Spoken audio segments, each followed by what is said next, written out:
गुरुर्ब्रह्मा गुरुर्विष्णु गुरुर्देव महेश्वरः। गुरु साक्षात् परब्रह्म तस्मै श्री गुरुवे नमः। तस्मै श्री गुरुवे नमः। तस्मै श्री गुरुवे नमः। रेकी माँ का धन्यवाद। रेकी गुरु का धन्यवाद। ब्रह्मांड के सभी देवी देवताओं का धन्यवाद।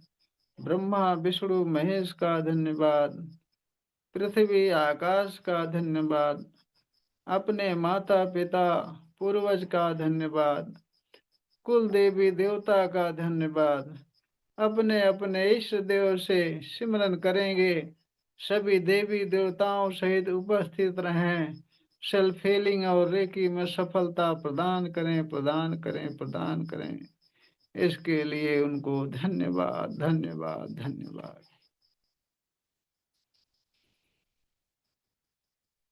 हृदय की गहराई से धन्यवाद करके फिर हाथ रगड़ के चेहरे पर रखेंगे, पूरे शरीर में लगाएंगे। भाव करेंगे कि आपके शरीर पूरी तरह से शुद्ध हो गई, ऊर्जावान हो गई, क्योंकि सभी देवी देवताओं का आवाहन होता है। सबकी शक्तियों से आप सब जुड़ गए। अब इस समय सबकी कृपा बरसनी शुरू हो गई आप सबके ऊपर। सभी भाई बहन ध्यान से सुनेंगे, क्योंकि यहाँ समय दे रहे हैं।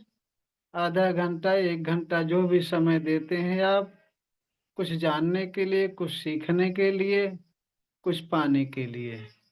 तो इसलिए ईमानदारी से सभी भाई बहन सुनेंगे। सुनने के बाद में जो समझ में ना आए वह पूछेंगे। तो आज से हमारा रेकी फर्स्ट और सेकंड लेवल का क्लास चालू होगा। तो पहले हम फर्स्ट लेवल की क्लास के विषय में बताएंगे, रेकी का परिचय। क्योंकि 5 दिन में रेकी के विषय में सारी बातें करना संक्षिप्त में करनी पड़ती है, इसलिए मेन पॉइंट पर चलेंगे। रेकी दोस्तों, रेकी हमारी आपकी ही ऊर्जा है। आपको आश्चर्य होता होगा कि गुरुजी कैसे कह रहे हैं कि हमारी आपकी ऊर्जा है। हमारे अंदर तो 2 हाथ 2 पाँव हैं, मेहनत करते हैं, काम करते हैं, सर्विस करते हैं। और कौन सी ऊर्जा हमारे अंदर है जो गुरुजी बता रहे हैं? तो हाँ भाइयों बहनों, ये सही कह रहा हूँ। ये हमारी आपकी ऊर्जा है, रेकी। इस रेकी जो है जापानीज नाम है। ये बहुत पहले से हमारे यहाँ प्रचलित थी रेकी। उस समय का याद करिए, अगर पढ़े हों आप सब रामायण। रामायण में जब बाली सुग्रीव को मारता था, सुग्रीव इतने घायल हो जाते थे, थक जाते थे मार खा खा करके, कि रामचंद्र जी के सामने आते थे, कहते थे कि प्रभु अब मेरे बस की नहीं है बाली से लड़ना। बाली मार मार के मारे मेरे सारे अंगों को तोड़ दिया है। दर्द से परेशान हूँ, अब हमारे बस की बात नहीं है लड़ना। तो ध्यान से आप सुने होंगे, तो उसमें बताते हैं कि रामचंद्र जी सुग्रीव के सिर से लेकर के पूरे शरीर भर में ऐसे हाथ फेरते थे रामचंद्र जी। हाथ फेरने के बाद में कहते थे कि सुग्रीव अब बताओ कैसा है। तो सुग्रीव बोलते थे कि हाँ जी प्रभु, अब आपके आशीर्वाद से मेरा सारा दर्द ठीक हो गया, मैं ठीक हूँ। वो स्पर्श कर दिए, उनका सारा दर्द ठीक हो गया। पहले आप सब एग्जाम्पल सुन लीजिए, फिर मैं आगे बताता हूँ। स्पर्श कर दिए, ठीक हो गया। तो वहीं से चली आई है, वहां से स्पर्श चिकित्सा नाम से जानी जाती थी। उस समय सतयुग के समय आशीर्वाद के रूप में लोग जानते थे कि आशीर्वाद दे दिए, इनको ये फायदा हो गया, इनको ज्ञान हो गया, इनको सब कुछ हो गया। आशीर्वाद के नाम से जानते थे। उसके बाद में आए हमारे भगवान बुद्ध। उनके समय में उन्होंने इसकी खोज की। इसकी खोज करने की जरूरत यूं पड़ी कि जंगलों में चेलों के साथ जाते थे, आते थे। एक गांव से दूसरे गांव में जाते समय जंगल पड़ते थे, रास्ते पड़ते थे। उस समय कोई डॉक्टर, कोई वैद्य साथ में नहीं रहता था, ना तो कोई दवाएं होती थी।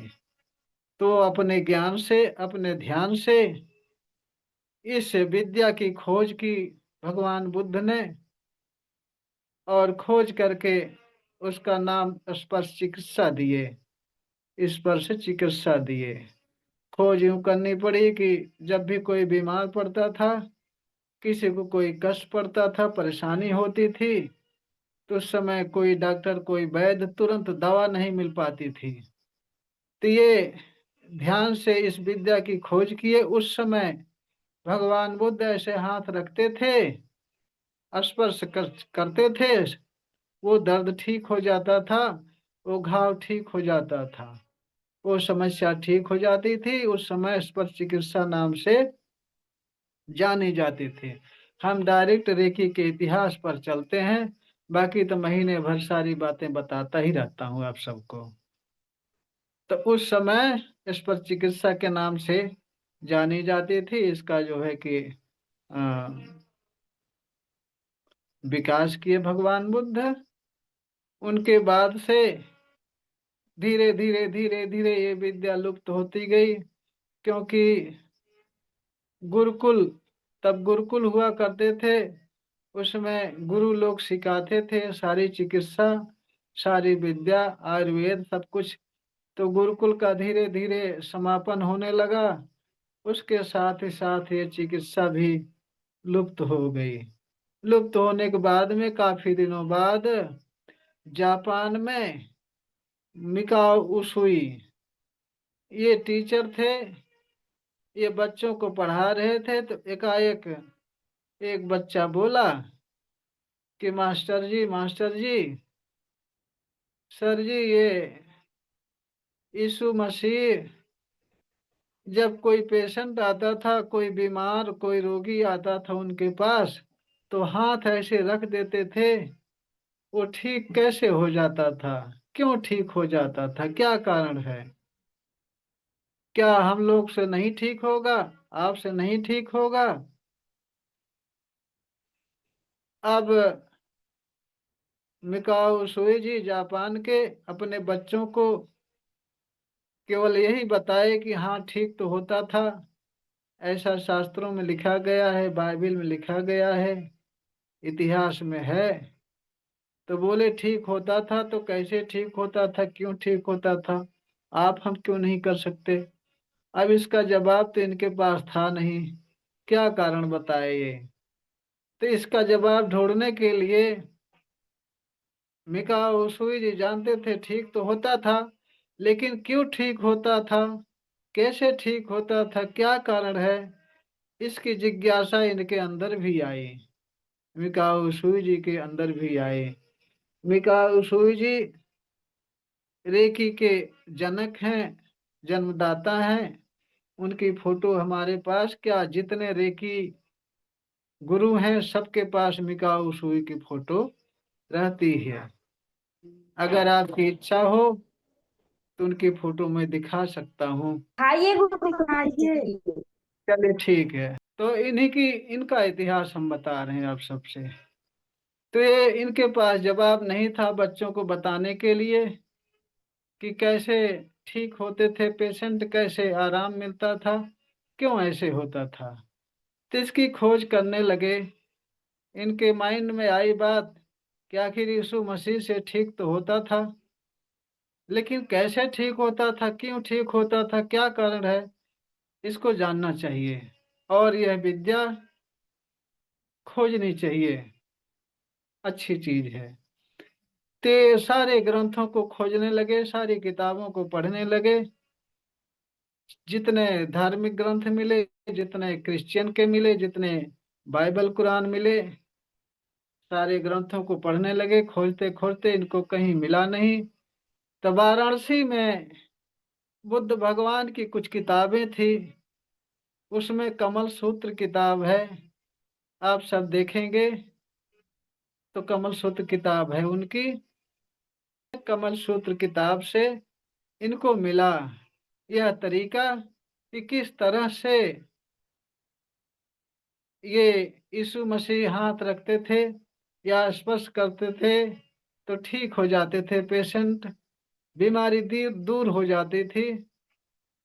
इसका विवरण उसमें मिला, क्योंकि भगवान बुद्ध अपने समय में स्पर्श चिकित्सा के नाम से इसकी खोज किए थे और इससे अपने शिष्यों को ठीक करते थे, उनकी परेशानियों को दूर करा करते थे। तो कमल सूत्र नाम की भगवान बुद्ध की किताब में सारा प्रोसेस लिखा गया था, सारा नियम, सारा तरीका लिखा गया था कि इसी तरह से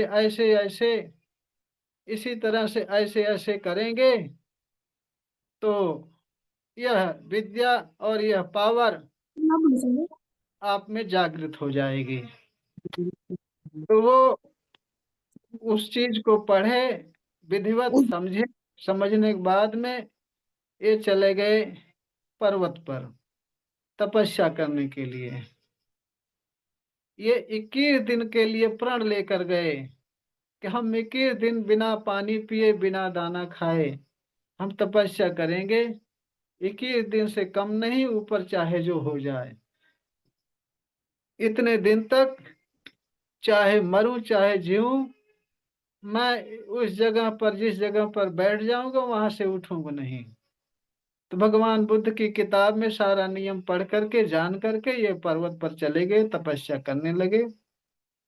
इन्होंने उस समय गिनती का तो कोई लेखा जोखा था नहीं, थे कंकड़ रख लिए थे, 21 कंकड़, 21 कंकड़ पत्थर छोटे छोटे रख लिए थे।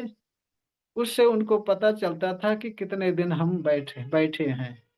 रोज एक एक पत्थर उसमें से उठा करके अलग रखते थे, रोज एक एक पत्थर उठा करके अलग रखते थे। तो उनको मालूम था कि हाँ, इतने दिन आज मुझे हो गया, इतने दिन आज मुझे हो गया। ऐसे चलते चलते चलते चलते 21वें दिन उनको आकाश से बहुत तेजी से, बहुत चमकती हुई, इतना चमक, इतना तेज फोकस आया उनके सिर पर कि वो बर्दाश्त नहीं कर पाए, बेहोश हो गए। यही गुरु जिनको दिखाया हूं मैं, ये मिकाओ सुई जी हैं। ये बेहोश हो गए, गिर पड़े वहां। और काफी देर बाद इनको जब होश आया तो देख रहे हैं मैं तो लेटा पड़ा हूं, कैसे हुआ, क्यों हुआ। फिर उठकर बैठे तो इनकी शरीर पूरा ताजगी से भरी हुई थी, पूरे अंग इनके बहुत हल्के और बहुत स्वस्थ महसूस हो रहे थे। तो कुछ इनको फीलिंग आई कि लग रहा है कुछ न कुछ तो बात है, कोई न कोई पावर हमारे अंदर आई है जिसकी वजह से 21 दिन, अभी कल तक मैं झूल रहा था, भूख के मारे, प्यास के मारे तड़प रहा था, लेकिन जिद करके बैठा था। आज तो मुझे न भूख लग रही न प्यास है, और ताजगी से पूरा भरा हुआ हूँ, तरोताजगी से भरा हुआ हूँ। तो ये खुशी हो गए कि कुछ न कुछ तो बात है जरूर। आखिर क्या बात है, इसके चक्कर में इनको एहसास हो गया कि लग रहा है कि हमारी साधना पूरी हो गई। तो ये वहां से उठकर चल दिए। नीचे आते आते पत्थर से चोट लगी इनके अंगूठा, पैर का अंगूठा चोट लगी। तो ऐसे ही हम आप कहीं चोट लगती है अंगूठे में या उंगली में तो पकड़ कर बैठ जाते हैं, पकड़ करके बैठ जाते हैं। तो ये भी पकड़ करके बैठ गए। अंगूठे में चोट लगी, खून निकलने लगा, पकड़ कर बैठ गए। जब ये पकड़ कर बैठ गए और बैठने के बाद कुछ देर बाद जब दर्द शांत हुआ, हाथ जब उठाया इन्होंने तो देखा न वहां कुछ घाव है, न वहां खून है, न दर्द है, कुछ नहीं है वहां। तब इनको आश्चर्य हुआ और खुशी भी बहुत हुई कि अब हमारी तपस्या सफल हो गए। जिस चीज के लिए, जिस खोज में मैं निकला था, वो खोज हमारी पूरी हो गई। क्योंकि अभी अभी तो खून निकल रहा था, अभी अभी तो दर्द हो रहा था, फूट गया था, चोट लग गई थी। अब यहाँ देख रहा हूं, न खून है न दर्द है, कुछ नहीं है, ठीक हो गया। और खुश हो गए। आए नीचे, कुछ दूर जाके होटल थी, रेस्टोरेंट, उसमें सोचे कुछ खाना पीना खा लूं। तो होटल वाले से बोले कि भाई कुछ खाना लाओ। तो बोला कि लड़की को पेट में दर्द हो रहा है, थोड़ा सा उसके लिए दवा ववा की व्यवस्था कर दूं, तो लाता हूँ खाना, बैठिए तब तक। तो बोले कहाँ है लड़की? तो लड़की आई, उसका पेट दर्द हो रहा था, तो उसके पेट पर इन्होंने हाथ रखा, आजमाने के लिए कि अंगूठा ठीक हो गया, इसके पेट पर देखता हूँ। पेट पर इन्होंने हाथ रखा, तुरंत पेट का दर्द ठीक हो गया। तब इनको पूरा यकीन हो गया कि अब ये जो है हमारी साधना सिद्ध हो गई। तो वहां से खाना पीना खूब पेट भर के खाए, जबकि उपवास के बाद में खाना हल्का खाते हैं, लेकिन खूब पेट भर खींच करके खाए और कोई दिक्कत नहीं, फर्स्ट क्लास। वो चले गए घर पर रहने लगे।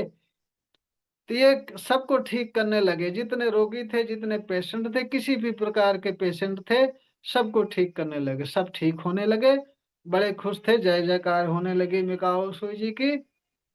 लेकिन इस बीच में एक घटना घटी, जिस घटना से ये थोड़ा सा दुखी हो गए।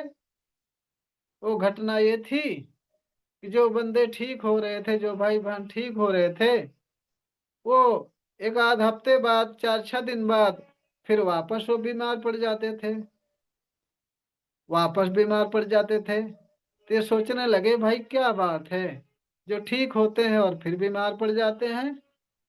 क्योंकि मेडिटेशन में, ध्यान में, जिस चीज को आप खोजते हो, उस चीज को आप प्राप्त करते हो, उस चीज की जानकारी आपको मिलती है। ऐसा हम प्रूव करके दिखाएंगे, आप सब साथ में हमारे लगे रहेंगे। तो कुछ दिन के बाद, कुछ क्लास आगे बढ़ने के बाद हम आपको दिखाएंगे, बताएंगे, आप सब के सामने प्रूव कर दूंगा कि मेडिटेशन में जो खोजते हो, आंख बंद करके ध्यान में, वो चीज आपको मिलती है, वो ज्ञान आपको मिलता है। इसी तरह से भगवान बुद्ध को भी ज्ञान मिला था, ध्यान में ही उनको सब चीज का ज्ञान मिला था। तो उनको ज्ञान मिला कि ये जो परेशान है, दर्द है, अपने कर्मों की वजह से परेशान है, ये दुखी है, इनको दुख झेलना पड़ता है अपने कर्मों के हिसाब से। तो कार्मिक बंधन है ये। अगर इसके बदले या तो वो दुख झेल ले, तब कार्मिक बंधन कट जाएगा, या तो उसके बदले कुछ खर्च करें, पैसा हो, धन हो, सेवा कोई दें, तब जाके ये ठीक होगा, पूरा होगा। क्योंकि आपको कर्म बंधन के कारण कष्ट मिला है, तो या तो कष्ट झेल करके, दुख झेल करके कर्म बंधन अपना पूरा करो, कर्म पूरा करो, और नहीं तो उसके बदले कुछ खर्च करो। जो खर्च करोगे, जो सेवा दोगे, उसमें भी तो मेहनत लगी होगी ना, उसमें भी तो खून पसीना बहा होगा ना। तो या तो उसको दोगे, और नहीं तो ठीक नहीं होगा। तो यह नियम लगा दिए मिकाओ सूजी कि भाई जिसको इलाज करवाना हो, वो कुछ न कुछ सेवा दे, कुछ न कुछ सेवा दे। उस समय तो पैसा वगैरह चलता नहीं था, आदान प्रदान का नियम जो भी था, तो कुछ सेवा देने लगे। ठीक होने के साथ साथ कुछ सेवा देते थे, वो ठीक होते थे। जब सेवा दे करके ठीक होने लगे, ठीक होने के बदले कुछ देने लगे गुरुदक्षिणा के रूप में, तब वो फिर से दोबारा बीमार नहीं पड़े, फिर से दोबारा वो बीमार नहीं पड़े। तब से मिकाऊ सूजी समझ गए कि भाई आपको ईश्वर ने दंड दिया है, दंड के रूप में कष्ट दिया है, या तो कष्ट झेलो, या कष्ट दूर करने के लिए उसके बदले कोई सेवा दो। तो जब से सेवा देने लगे, ठीक होने लगे, तब से वो दोबारा बीमार नहीं पड़ते थे, दोबारा बीमार नहीं पड़ते थे। तो ये इसका नियम है, ये सत्य भी है, आप आजमा भी सकते हो। इसीलिए रेकी में यह नियम शुरू से आ रहा है कि कुछ न कुछ सेवा देनी पड़ेगी, तब आप ठीक होगे, अन्यथा ठीक नहीं होंगे। और ठीक भी होते हैं तो फिर बीमार पड़ जाओगे। क्योंकि रेकी गुरु जो हैं, जो रेकी हीलर हैं, वो अपनी प्रोटेक्शन बना लेते हैं, अपनी सुरक्षा कवच बना लेते हैं। सुरक्षा कवच बन जाने के बाद में वो किसी की हीलिंग करेंगे तो उसका असर उनके ऊपर नहीं पड़ेगा, बल्कि वापस वो जाके बीमार पड़ जाएगा। उसके कर्म सही नहीं है, या हीलिंग करवा रहा है, उसके बदले कुछ खर्च नहीं कर रहा, कुछ सेवा नहीं दे रहा, कुछ दे नहीं रहा उसके बदले, तो वापस वो बीमार पड़ जाएगा। अगर रेकी गुरु, रेकी हीलर अपनी प्रोटेक्शन कवच, सुरक्षा कवच न बनाए, तो जिसकी हीलिंग करेंगे वो तो ठीक हो जाए, लेकिन ये बीमार पड़ जाएंगे। तो इसलिए जो है, ये आदान प्रदान का नियम वहां चालू हुआ, ठीक होने लगे। रेकी का पूरा हिंदी अर्थ है ब्रह्मांडी ऊर्जा। ये ब्रह्मांडी ऊर्जा रेकी का मतलब है।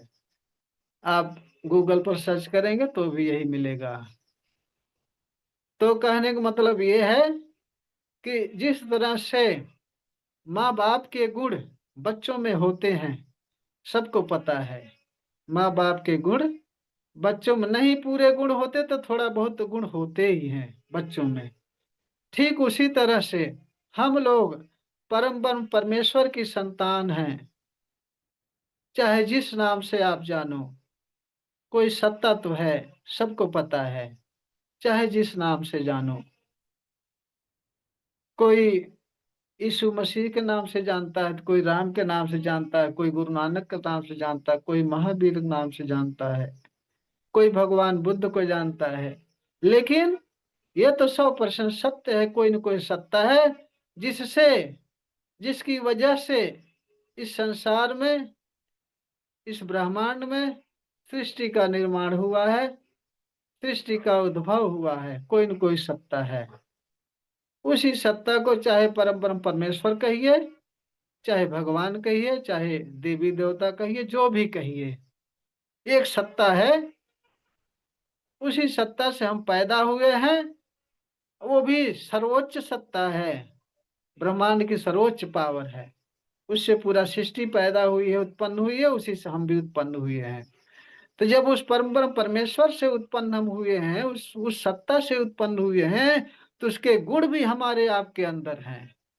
उसके गुण भी हमारे आपके अंदर हैं। हमें आपको पता नहीं है कि वह गुण कहाँ है, कैसे जागृत होता है, किस तरह से उससे काम लिया जाता है, क्या क्या काम करती है वो पावर। इसके विषय में हमें आपको पता नहीं है। यही हम बताते हैं, यही सिखाते हैं, ये इसी का प्रैक्टिकल भी कराते हैं। और हमारे क्लास में आप सब बराबर आते रहेंगे तो सामने देखेंगे भी कि हाँ, यह सत्ता कैसे काम कर रही है हमारे आपके अंदर, हमारे आपके हाथों से कैसे काम करती है, हमारे आपके माइंड से कैसे काम करती है।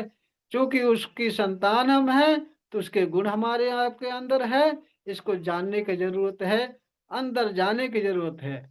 जब अंदर जाएंगे तभी जानेंगे उसको, बाहर से नहीं समझ पाएंगे। ये जो बाहर की हमारी आपकी आंखें हैं, इससे वो नहीं दिखाई पड़ेगा। आपको अंदर जाना पड़ेगा। जिन ढूंढा तिन पाइया गहरे पानी पैठ, जो नर बूढ़न को डरा रहा किनारे बैठ। जिन्हों जिन्होंने ढूंढा, अंदर गए जो वही पाए हैं, वही पाए हैं। क्या चीज है?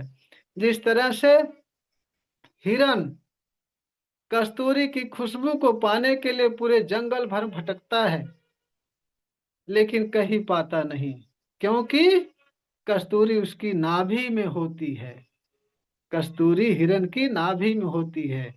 वो नाभि को देखता नहीं, उसमें खोजता नहीं, उसकी खुशबू के चक्कर में जंगल जंगल भटकता फिरता है।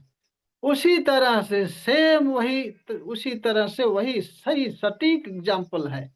उसी तरह से हम आप जिनको जानकारी नहीं है, उस सत्ता के चक्कर में, उसके ज्ञान के लिए, उसकी पावर के लिए जगह जगह भटकते फिरते हैं, जगह जगह भटकते फिरते हैं। कहीं किसी भगवान का सहारा लेते हैं, कहीं किसी भगवान का सहारा लेते हैं, कहीं किसी भगवान का, कहीं देवी देवता का, कहीं तंत्र मंत्र का, कहीं टोना टोटका का, कहीं मंदिर का, कहीं मस्जिद, कहीं गुरुद्वारे, कहीं गिरजाघर, कहीं मेले में, कहीं स्नान में, कहीं तीर्थ स्थान में, सब जगह भटकते फिरते हैं। लेकिन बिना अंदर गए वह पावर पता नहीं चलती, उसका ज्ञान हमें आपको पता नहीं चलता। तो वही चीज हम बताते हैं, सिखाते हैं। जापानीज भाषा में रेकी है, रेकी पावर है, ब्रह्मांडी, हिंदी में ब्रह्मांडी ऊर्जा है, स्पर्श चिकित्सा है। चिकित्सा तो नाम चिकित्सा रखा गया है, बाकी पावर है ईश्वरी ऊर्जा, ब्रह्मांडी ऊर्जा, जो भी मानो। सर्वोच्च सत्ता जो एक है, उसी से हम आप पैदा हुए हैं, उसी के संतान हैं, उसी की पावर हमारे आपके अंदर है। बस अब आप सब मन में सोच रहे होंगे कि सर्वोच्च सत्ता हमारे अंदर है, उसकी पावर हमारे अंदर है, तो हम उसके जैसे क्यों नहीं बन पाते। किसी के मन में यह सवाल आता होगा, हम उसके जैसे क्यों नहीं बन पाते। तो इसका भी कारण मैं बताता हूं आप सबको। कहते हैं तुलसीदास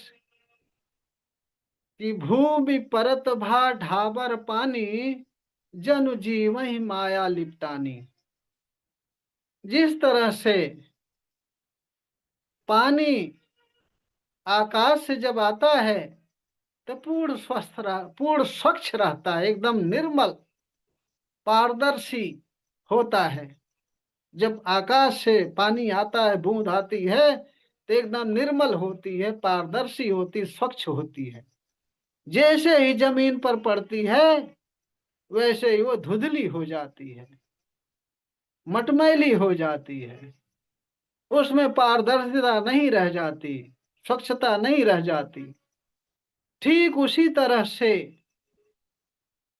हम सभी जीव जब इस पृथ्वी पर पैदा होते हैं, तो पैदा होने के बाद नाना प्रकार के समाज मिलते हैं, व्यक्ति मिलते हैं, इंसान मिलते हैं।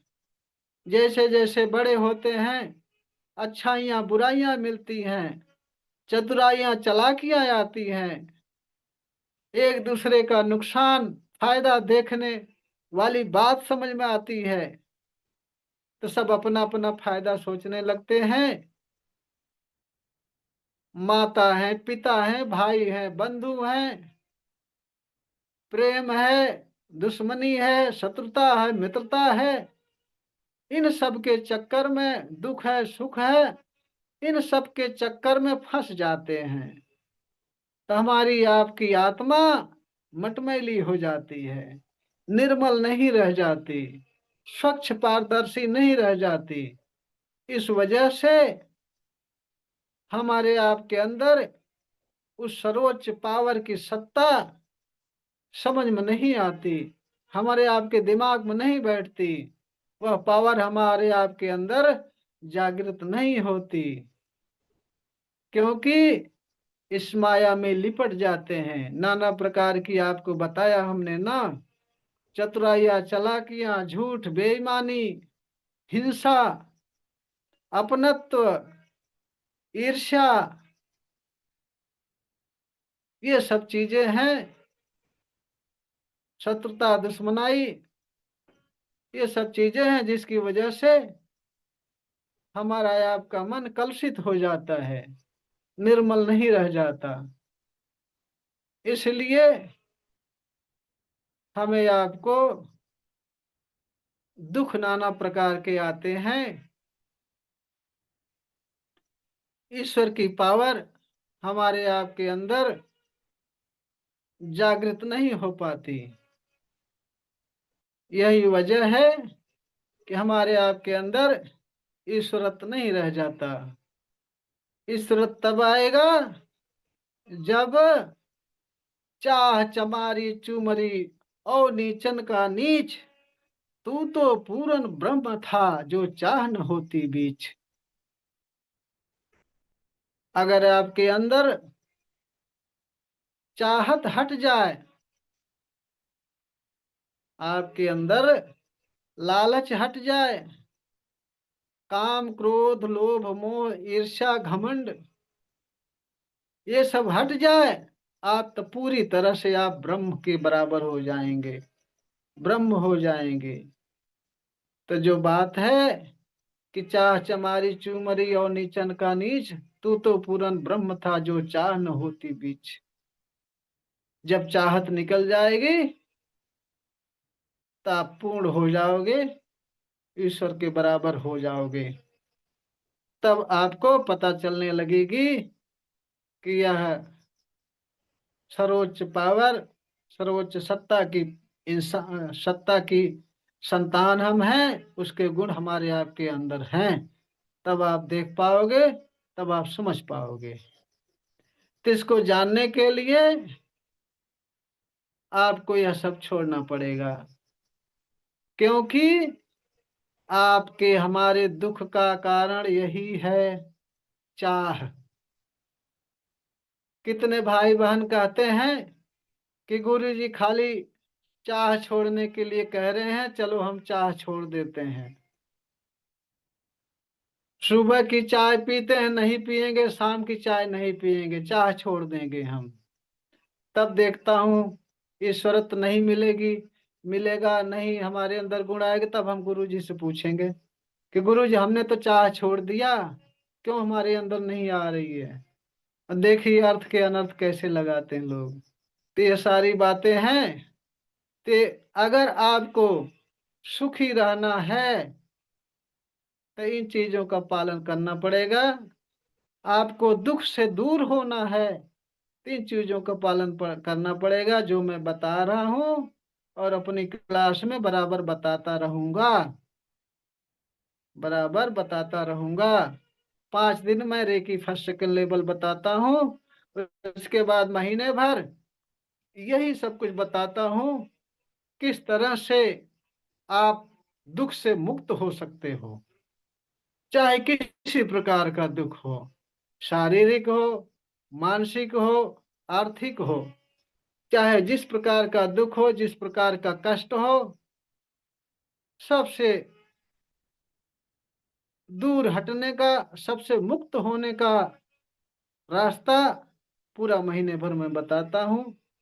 कैसे वह रास्ता तरह से होगा, कैसा होगा, कैसे हमारे अंदर यह पावर आएगी, कैसे हम खुद स्वस्थ रहेंगे, कैसे दूसरे को स्वस्थ करेंगे, ये सारी चीजें इसके अंदर आती हैं। सारी चीजें इसके अंदर आती हैं, सारी चीजें मैं महीने भर बताता हूँ। तो रेकी पहले लेवल का बेस यही है कि हम चाह छोड़ दें। तो इस तरह से जब इसका पालन करेंगे आप सब, तब सभी दुखों से दूर हो जाएंगे।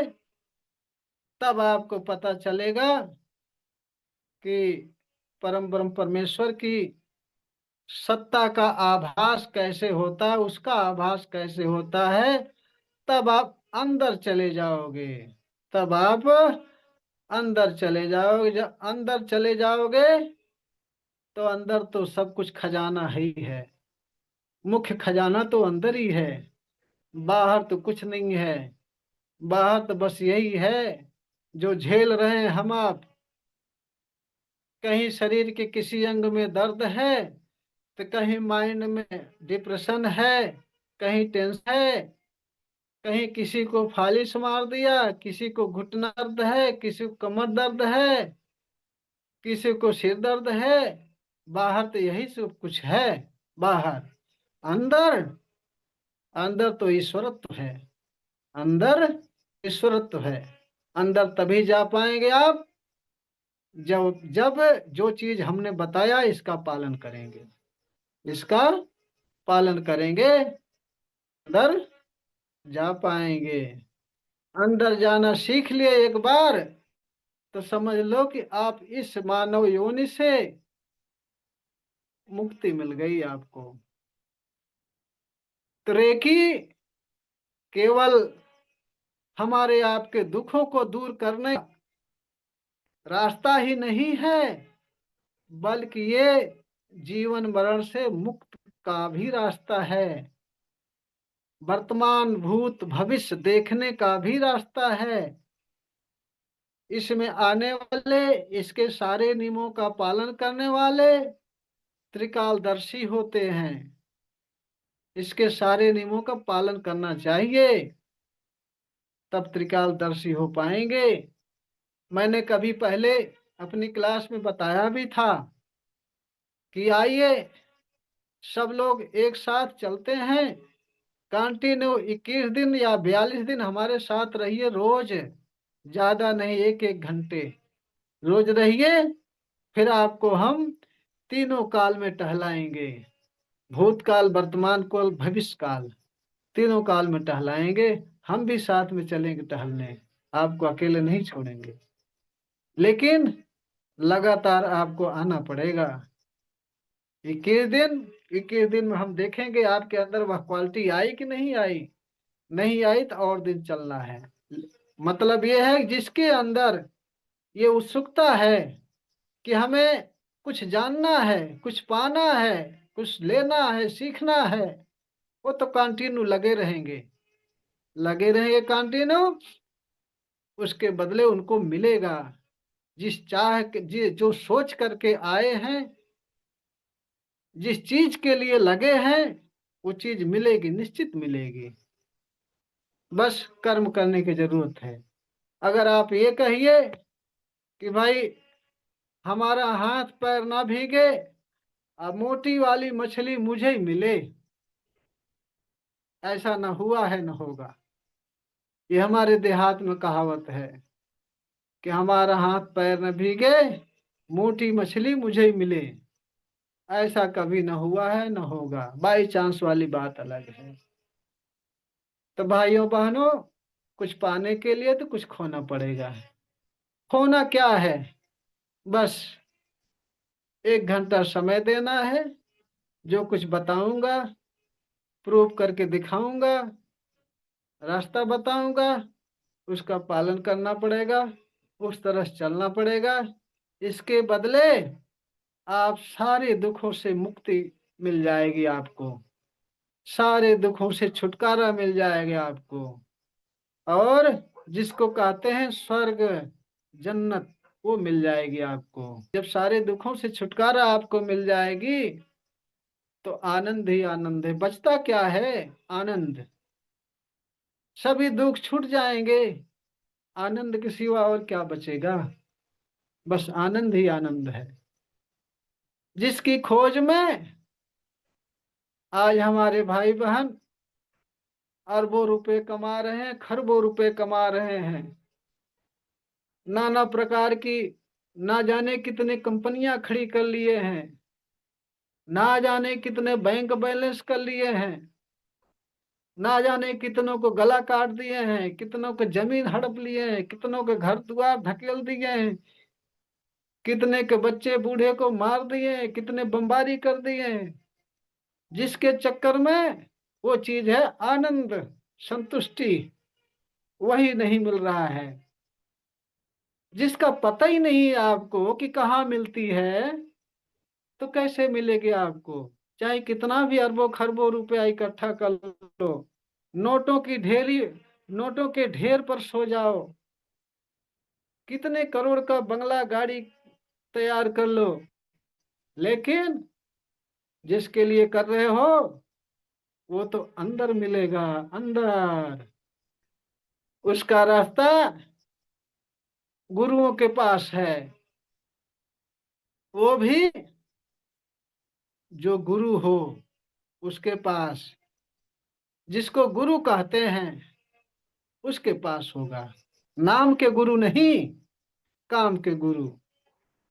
काम के गुरु कैसा होता है वो भी जानते होंगे, ना जानते हो तो बताता हूँ आज। वह गुरु जो अपने अंदर से, अपने जिगर के टुकड़े की तरह सभी जीवों को जानता है, सभी जीवों का उपकार करता, परोपकार करता, सबकी भलाई करता है। अपना पराया उसमें उसको फर्क नहीं मिलता कि अपना कौन पराया कौन, सब उसको अपने दिखते हैं। ऐसे गुरु होते हैं। सब उसको अपने दिखते हैं। जिस तरह बच्चों का पालन सभी लोग करते हैं, उसी तरह से गुरु जो उसके संपर्क में आता है, उसके सानिध्य में आता है, सबकी देख रेख ठीक उसी तरह से करता है। जैसे माँ अपने बच्चे की परवरिश करती है, उसी तरह से गुरु, असली गुरु अपने शिष्यों की, अपने साथ लगने वाले भाई बहनों की परवरिश करता है, देख रेख करता है, वही सच्चा गुरु है। तो ऐसे गुरु हो, उसकी शरण में जाओ, उसकी देख रेख में रहो, वो आपको अंदर का रास्ता बताएगा जहाँ आनंद है। जिसके लिए तमाम इतना बखेड़ा खड़ा हुआ है। आज देश देश लड़ रहा है, भाई भाई लड़ रहा है, बाप बेटा लड़ रहा है।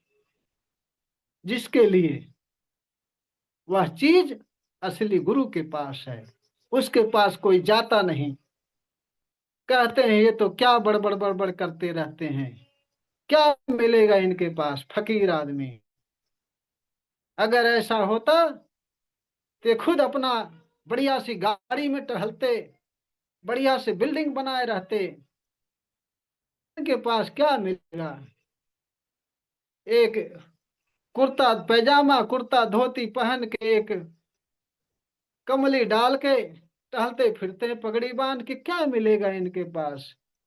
लेकिन उनके मिलेगा, वो किसी को पता नहीं है। जिसको पता है उसको मिल गया, जिसको पता है उसको मिल गया। आज कितने पैसे वाले हम कहते हैं, हमें भी कहते हैं कि तो अंधविश्वास फैला रहे हो, लोगों को बहका रहे हो। मैं कहा बाबा जी, हमारा अंधविश्वास हमारे पास रहने दो, अपना पैसा धन दौलत आप अपने पास ले जाओ, हम जहाँ हैं वहीं सही हैं। बस आपसे हमारा मतलब नहीं है। आपको हम अच्छे नहीं लगते तो हमें आप अच्छे लगकर ही कितने दिन आप हमारे साथ रहोगे? हम हमें आप कितने भी अच्छे लगो, आपको हम अच्छे ही नहीं लग रहे हैं तो आप तो खुद ब खुद हमारा साथ छोड़ दोगे। तो छोड़ देते हो तो जाओ, हमारा क्या लेना देना, हमें क्या ना दिक्कत है। आपके नसीब में नहीं है आनंद, नहीं है मजा, भाग जाओ, हमें क्या करना है। जिसके नसीब में है, आओ, पाओ, मजा लो, आनंद लो।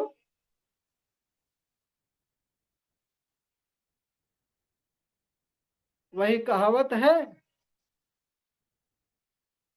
राम नाम की लूट है, लूट सके तो लूट, अंत समय पछताएगा जब प्राण जाएगा छूट। राम नाम की लूट का मतलब अंदर जाने से है। अंदर जाना हो, खजाना पड़ा है, ले लो खजाना, ऐश कर लो, मजा कर लो, आनंद लूट लो। नहीं तो हाथ मलते चले जाओगे सीधा, हाथ मलते, हाथ फैलाए चले जाओगे, कुछ नहीं पाओगे। अगर अंदर जाके आनंद ले लिए, ये खजाना प्राप्त कर लिए, तो यह भी जन्म आपका बढ़िया बना, अगला भी जन्म बढ़िया बना, सारे जन्म बढ़िया बन जाएंगे। मजा मजा, अभी भी मजा, आगे भी मजा। तो भाइयों बहनों, जो बताया हूं इस बात का ध्यान रखिए। आज तो ये रेकी के विषय में इंट्रोडक्शन था। नाम तो रेकी है, बाकी असली तरीका तो खजाना प्राप्त करना है। जो मैं आपसे बताऊं, असली तरीका खजाना प्राप्त करना है, मुख्य खजाना। उस खजाने के आगे सारा खजाना फेल है। आज हम सोच रहे हैं कि यहाँ अब क्लास समाप्त करते हैं। कल मैं तरीका वह बताऊंगा जिससे हमारे आपका कोई कष्ट, कोई दर्द, कोई बीमारी कैसे दूर होती है, उसके क्या क्या तरीके हैं, किस तरीके से दर्द ठीक होता है, किस तरीके से बीमारी दूर होती है। कैसे वह पावर हमारे अंदर जागृत होती है, वह पावर जागृत होने का तरीका कल बताएंगे। ठीक है। और किसी को कुछ पूछना हो तो पूछ सकते हैं। बाकी बहुत बहुत बहुत बहुत साधुवाद। अरे बहुत साधु बात, बहुत साधुवाद हो। बस हमें आपसे उम्मीद थी कि बलराम गुरु जी कुछ न कुछ आशीर्वाद देंगे। हमारी बातें कैसी थी? एकदम बढ़िया थी, आज असली खजाना। आज तो आनंद आ गया गुरु जी। हाँ जी, आज तो आनंद आ गया आपकी बात सुन के। आनंद की बात ही है तो आनंद। मतलब मतलब जो बड़े बड़े जो ऋषि मुनि हैं उनकी बातों से ज्यादा बढ़िया बात हुई आपकी। बढ़िया है ही है सुनील भाई, बढ़िया है ही हाँ है, जी। यही सच्चाई है। हाँ जी। नहीं, आपका तो जो वक्तव्य है बिल्कुल एकदम बिल्कुल सटीक है जी। आपकी वाणी में जो है सरस्वती बैठी। यही चाहिए, इस तरह की बातें, इस तरह का क्लास लोगों को भौतिक सुख और आंतरिक सुख जी दोनों जी की उपलब्धि हो। जी। सबको विषय में बता रहा हूं मैं, क्यों गुरु जी? ठीक, अच्छी बात। तो ठीक है, ऐसे सभी लोग बने रहिए। कल मैं इससे भी बढ़िया चीज बताऊंगा, बताने के साथ साथ सिखाऊंगा भी कि वह पावर हमारे आपके अंदर कैसे जागृत होती, कैसे जागृत की जाती है।